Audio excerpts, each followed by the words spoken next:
नहमदुहु व नुसल्ली व नुसल्लिम अला रसूलिहिल करीम अम्मा बाद फ़अऊज़ु बिल्लाहि मिनश शैतानिर रजीम बिस्मिल्लाहिर रहमानिर रहीम। मेरे मुअज़्ज़ज़ सामाईन इकराम, अस्सलामु अलैकुम व रहमतुल्लाहि व बरकातुहू। मैं अपने रब्बे कायनात से ये दुआ करती हूँ कि मेरे जितने भी सुनने वाले हैं, रब्बे कायनात सबको सेहतमंद, तंदुरुस्त और लंबी ज़िंदगी अता फरमाए। हम सब की हर मुश्किलों, परेशानियों, तंगदस्तियों में मेरा रब्बे कायनात हमारी मदद अता फरमाए। हमें ज़हनी, रूहानी, जिस्मानी अज़ियतों, तकलीफ़ों, बीमारियों से निजात अता फरमाए। हमें ज़हनी और रूहानी सुकून अता फरमाए। हमें बीमार दुनिया से बचाकर बीमार मदीना बनाए। और जो हम सब के हक़ों में बेहतर है, मेरा रब्बे कायनात हमारे लिए वो अता फरमाए। और जो हमारे हक़ों में बेहतर नहीं, उसका ख्याल भी हम सब के दिलों से निकाल दे और हम सबको अपनी रज़ा पर राज़ी रहने वाला बना दे। आमीन सुम्मा आमीन। आज 18 शवाल और हफ्ते का दिन है। आज के दिन जिस घर में भी ये तस्बीह एक बार पढ़ी जाती है, उस घर का बच्चा बच्चा अमीर हो जाता है, अरबपति हो जाता है, उन्हें किसी चीज़ की कमी नहीं रहती। ये तस्बीह जो आज की है, आज का वजीफ़ा है, ये 18 शवाल का है, हफ्ते का नहीं है। 18 शवाल के दिन हफ्ता आ गया है तो हफ्ते के दिन ये पढ़ा जाएगा। ये वजीफ़ा बहुत ही ख़ास और पावरफुल है, इसको ज़रूर पढ़िएगा। एक बार चाहे पढ़ ले आज के दिन, आप चाहें तो इसको 2-3 बार भी पढ़ सकते हैं इस वजीफ़े को। ये बहुत ही पावरफुल है। रब्बे कायनात को राज़ी करने के लिए, अपने किस्मत के सितारों को चमकवाने के लिए, अपनी तकदीर के बंद तालों को खुलवाने के लिए, जो लोग वजीफ़े पढ़ पढ़ के थक चुके हैं, उन्हें कोई फ़ायदा नहीं हुआ, तो वो इस वजीफ़े को आज के दिन ज़रूर पढ़ें और पढ़ कर आज़मा लें कि रब्बे कायनात कैसे आपकी ज़िंदगी में मोज़े अता फरमाएगा, आपकी कैसे परेशानियां दूर अता फरमाएगा, आप पर कैसे दौलत की बारिश रब्बे कायनात अपने गैबी ख़जानों से अता फरमाएगा। आप रब्बे कायनात के गैबी ख़जानों से दौलत लेने के लिए इस वजीफ़े को कर सकते हैं। आपके घर में बहुत ज़्यादा लड़ाई झगड़े रहते हैं, नाचाकी परेशानी रहती है, फाके हैं, उसके लिए पढ़ सकते हैं। आपके बच्चे नाफरमान है, उसके लिए पढ़ सकते हैं। आप पर बंदिश हुई है, आपके कारोबार पर बंदिश हुई, रिश्तों पर बंदिश हुई है, उसके बंदिश को ख़त्म करने के लिए पढ़ सकते हैं। आपकी औलाद नाफरमान है, उसके लिए पढ़ सकते हैं। आप पर बहुत ज़्यादा कर्ज है, उतरने का कोई सबब नहीं बन रहा, उसके लिए पढ़ सकते हैं। आपके घर में या आप खुद बीमार हैं, उसके लिए पढ़ सकते हैं।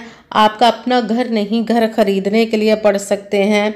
आप इस वजीफ़े को किसी भी मकसद, किसी भी हाजत के लिए पढ़ सकते हैं, मगर जब पढ़ने लगे तो रब्बे कायनात की ज़ाते पाक पर यकीन कामिल रख के पढ़िएगा। कि कहते हैं यकीन कामिल होता है, पीर कामिल नहीं होता। और अच्छी नीयत रख के कीजिएगा कि रब्बे कायनात कुरान पाक में इरशाद फरमाता है, इन्नमल अमालु बिन्नियात, कि जो अमलों का दारोमदार होता है वो नीयतों पर होता है। अगर हमारी नीयत अच्छी है तो हमारा अमल भी अच्छा होता है, और अगर हमारी नीयत ही अच्छी नहीं तो हमारा अमल भी अच्छा नहीं होता। चाहे हम जितनी मर्ज़ी मेहनत कर ले, जितनी मर्ज़ी कोशिश कर ले, उसका फल, उसका अजर हमें अच्छा नहीं मिलता है। इसलिए आपने सिर्फ मेहनत करनी है, और मेहनत करने के बाद बाकी सब काम उस ज़ाते पाक पर छोड़ दीजिए कि जिसकी दस्ते कुदरत से कोई चीज़ बाहर नहीं, और उसके कुन कहने की देर है और फायाकून हो जाता है। आपने अपने जहन में ये ज़रा भी बात नहीं लानी कि हम वजीफ़ा करें, ये कैसे होगा, किस तरह होगा। सिर्फ आपने मेहनत करनी है और बाकी सब काम उसके कुन का देर इंतज़ार कीजिएगा कि कैसे उसके कुन कहने की देर है, और फिर आपकी ज़िंदगी के तमाम मसले हल हो जाएंगे इंशाअल्लाह, इंशाअल्लाह उल अज़ीज़ उसके हुक्म से।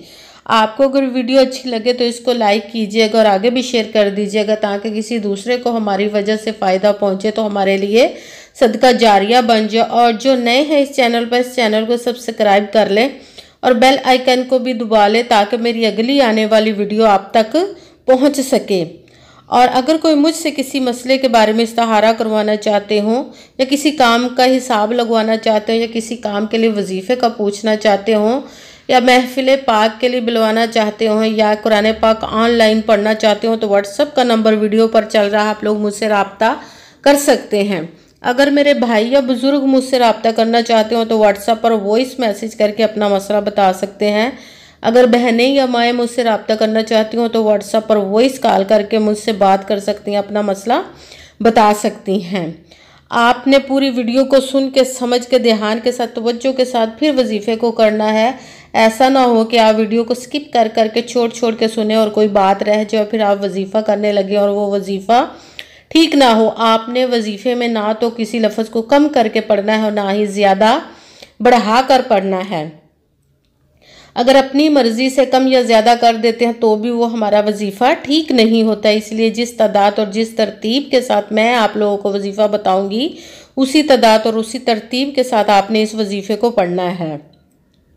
وظیفہ پڑھنے سے پہلے کمنٹس میں اپنا نام اور جہاں آپ رہتے اس جگہ کا نام ضرور لکھنا تاکہ میں بھی آپ لوگوں کے لیے دعا کر سکوں، اور پھر وظیفے کی بھی آپ لوگوں کو اجازت مل جائے گی۔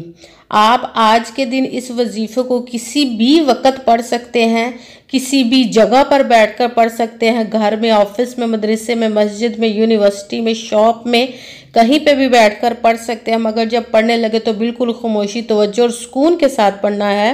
وظیفے کے درمیان نہ تو آپ نے کسی سے بات کرنی، نہ ہی اٹھنا، نہ ہی فون استعمال کرنا ہے۔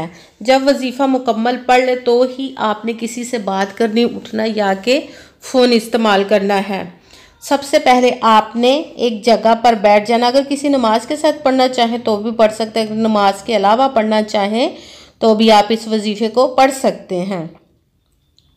جب وظیفہ پڑھنے لگے تو باوضو ہو کر ایک جگہ پر بیٹھ جانا ہے آپ نے، اور ایک مرتبہ درود پاک پڑھنا ہے۔ کوئی سا بھی درود پاک پڑھ سکتے ہیں، مگر درود ابراہیمی جو نماز میں پڑھا جاتا ہے ایک مرتبہ وہ والا درود پاک پڑھ لیں تو زیادہ بہتر ہے۔ درود پاک پڑھنے کے بعد آپ نے اپنی آنکھیں بند کر لینی اور جس مقصد جس حاجت کے لیے آپ وظیفے کو کرنے لگے ہیں اس کی نیت کر لینی ہے اپنے دل میں، اپنے ذہن میں، اور پھر اپنا وظیفہ شروع کر دینا۔ سب سے پہلے نمبر پر آپ نے جو وظیفہ پڑھنا ہے وہ ہے سبحان اللہ، سبحان اللہ، سبحان اللہ۔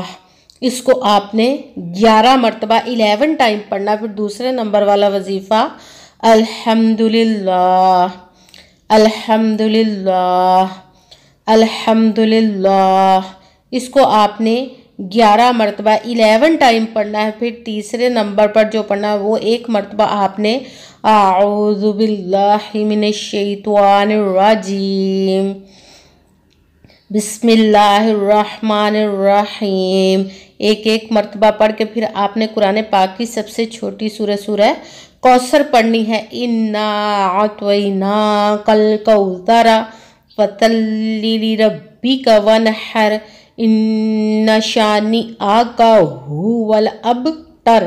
سورہ کوثر کو بھی آپ نے ایک مرتبہ پڑھنا ہے۔ جب سورہ کوثر ایک مرتبہ پڑھ لی تو پھر آپ نے یا حیو، یا حیو، یا قیوم، یا حیو، یا قیوم، یا حیو، یا قیوم، اس کو آپ نے 7 مرتبہ 7 ٹائم پڑھنا ہے۔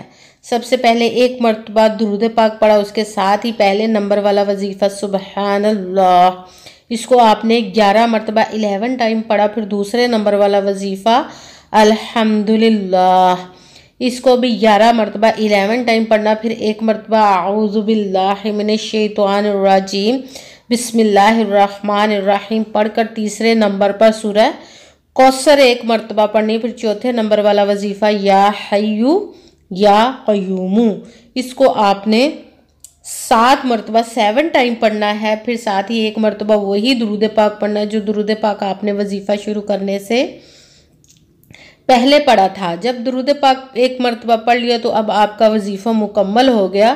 اب آپ نے دونوں ہاتھوں کو رب کائنات کی بارگاہ اقدس میں بلند کر کے سب سے پہلے اپنے گناہوں کی بخشش کی دعا مانگنی ہے۔ اس کے بعد جس مقصد جس حاجت کے لیے آپ نے اس وظیفے کو کیا اس کی خوب دعا کیجئے گا، اور دعاؤں میں مجھے بھی یاد رکھیے گا، میرے لیے بھی دعا کیجئے گا۔ جزاک اللہ خیرہ۔